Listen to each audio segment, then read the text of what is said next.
No one expected Earth to respond the way it did. When the Galactic Council sanctioned the orbital seizure of 3 human research stations in the Perseus corridor, most species believed humanity would protest, negotiate, or retreat. That had been the pattern with younger civilizations: outrage first, compliance later. Instead, Earth went silent. Not angry, not defiant, silent. And that silence terrified the galaxy far more than any fleet mobilization ever could. The incident that sparked everything. The seizure was framed as a security precaution.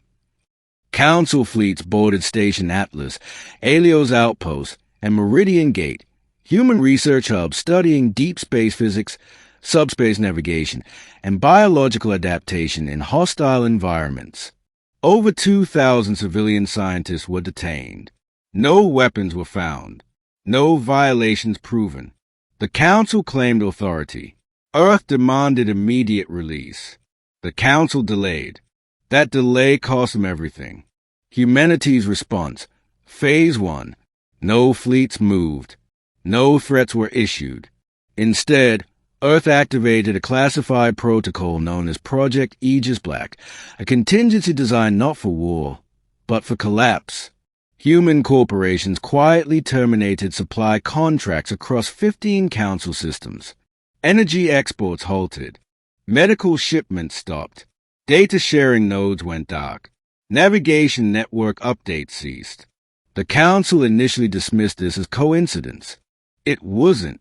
Within 48 hours, trade lanes stalled, hospital systems failed, and energy grids destabilized across council-controlled sectors.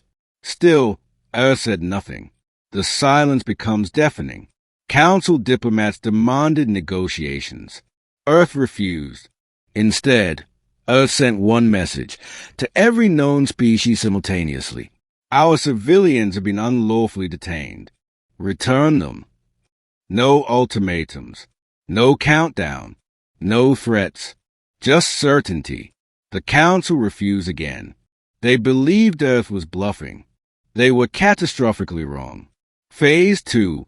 Surgical devastation. What followed wasn't war. It was precision collapse.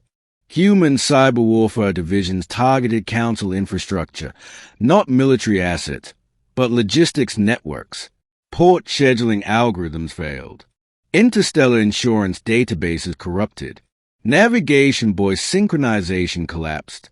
Trade route safety certifications expired simultaneously. Cargo insurers suspended operations. Freight corporations halted movement. The galaxy's economic bloodstream stopped. Not violently. Instantly. Within 72 hours, Council economies lost 31% of market liquidity. Resource shortages triggered panic buying. Supply riots erupted on 7 core worlds. Council fleets remained intact and utterly useless, because humans weren't attacking ships. They were attacking everything ships relied on. Phase 3. Psychological impact. Still, Earth did not speak. But someone else did. Independent analysts began publishing data showing human systems remained fully operational, insulated from the collapse by redundancies built decades earlier. Humans weren't suffering. They were watching. The message became clear. This wasn't retaliation. It was demonstration. The Council panics. Emergency sessions were called.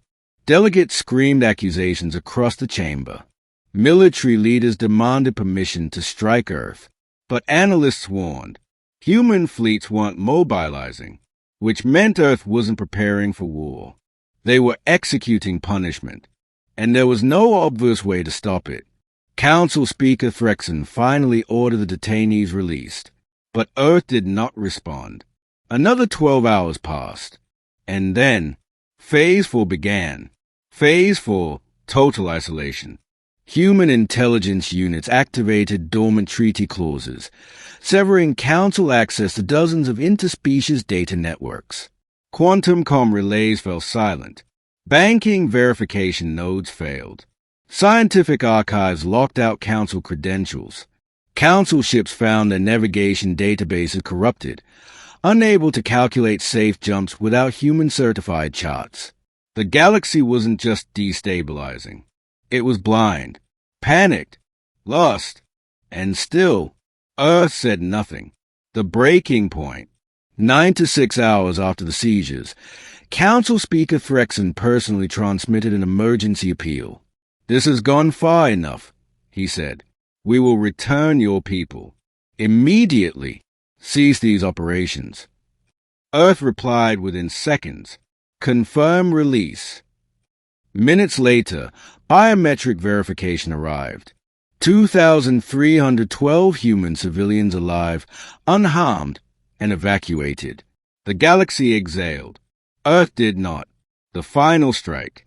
Instead of stopping, Earth escalated.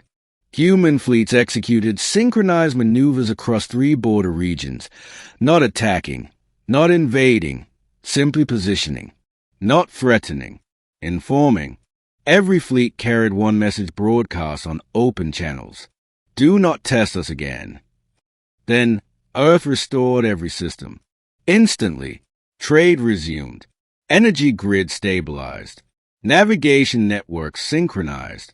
Economic markets recovered within hours. Like nothing had happened. Except the Council. The silence that followed. The Galactic Council chamber, once loud with dominance, sat in absolute silence. Delegates who had mocked humanity now stared at data feeds they barely understood. They had been defeated, not through war, through helplessness. Earth hadn't destroyed a single ship, hadn't fired a single weapon, hadn't issued a single threat.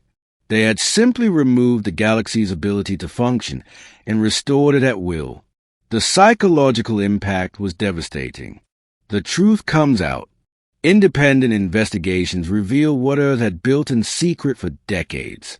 Redundant logistics architectures, shadow economic networks, parallel navigation frameworks, autonomous infrastructure ecosystems. Human civilization had engineered itself to survive total galactic collapse and weaponize that resilience without ever naming it a weapon. The Council realized too late. Humanity wasn't dependent on galactic systems. The galaxy was dependent on humanity. The legacy: no sanctions followed, no war declarations, no retaliatory measures. None were needed. The Council formally acknowledged Earth's sovereignty, withdrew all claims over human installations, and signed binding accords preventing future interference. No one celebrated. They remembered, because Earth had demonstrated something far worse than military superiority. They had demonstrated control. Final line: Earth didn't roar. Earth didn't rage. Earth went quiet, and the galaxy nearly stopped breathing. That was when everyone learned. You don't provoke humans, not because they are violent, but because when they retaliate, they make the universe stop working.